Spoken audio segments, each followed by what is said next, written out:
Hey friends, Pastor Mark McElraith here. And it is January 19th, and we're on page 307 of our Reservoir devotional. And we are also looking at Philippians chapter 2, verses 5 through 11. We're looking at what does it mean to walk humbly. If you haven't had a chance to read the devotional or that Philippians text, I encourage you to pause the video and go and read those right now. Well, you'll see that in Philippians chapter 2, verses 5 through 11, that Jesus exemplifies this humility for our sake. It says, Jesus emptied himself and humbled himself. The King of the universe came down to earth to be with us. And it says here, came to be like a slave, as our text says. What humility. What great humility. This self-emptying humility, especially this royal self-emptying humility, reminds me of a true story of British royalty.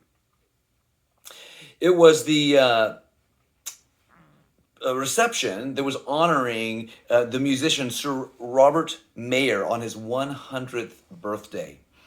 And at that event, an elderly British socialite, her name is Lady Diana Cooper, she began a conversation with a friend at this party, a new friend that she'd met, a lady who seemed very nice and who also seemed to know her well.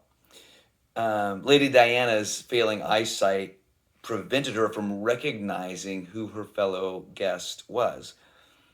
So only after peering more closely at the magnificent diamonds that her new friend was wearing did Lady Diana realize she was talking to Queen Elizabeth. So overcome with embarrassment, as of course she would be, Lady Diana curtsied and she stammered over and over, "Ma'am, oh ma'am, I am so sorry, ma'am. I didn't recognize you without your crown." And Queen Elizabeth replied, "It is so much Sir Robert's evening that I decided to leave it behind." What a wonderful image of self-emptying, isn't it? Maybe you've heard this term about humility and self-emptying. Maybe you've heard this. It says, here's a quote, "Humility isn't thinking less of yourself, it's thinking of yourself less." Humility isn't thinking less of yourself, it's thinking of yourself less. When we think of humility, we often think of someone thinking badly of themselves, thinking that they're not worth very much. Actually, that's not humility. C.S. Lewis would argue that is actually a sort of pride of all things, because you're thinking very much on yourself. In Mere Christianity, C.S. Lewis writes this: "Do not imagine that if you meet a really humble man that he will be what most people call humble nowadays. He will not be a sort of greasy, smarmy person who is always telling you that, of course, he is a nobody.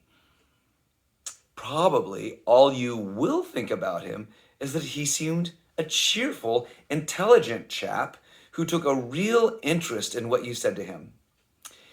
If you do dislike him, it will be because you feel a little envious of anyone who seems to enjoy life so easily. He will not be thinking about humility. He will not be thinking about himself at all." What a wonderful thought of true humility. So as we live into today, think about Jesus' own self-emptying, his own humility. Let's be truly humbled as modeled by Jesus Christ, truly living in humility. Let's not think of ourselves at all, but be free of ourselves altogether so that we can give ourselves to others and give ourselves to God and give ourselves to the use of Christ in this world. After all, humility isn't thinking less of yourself, it's thinking of yourself less. So let's be free of ourselves to live our lives, to live today to the fullest. So, have a great day.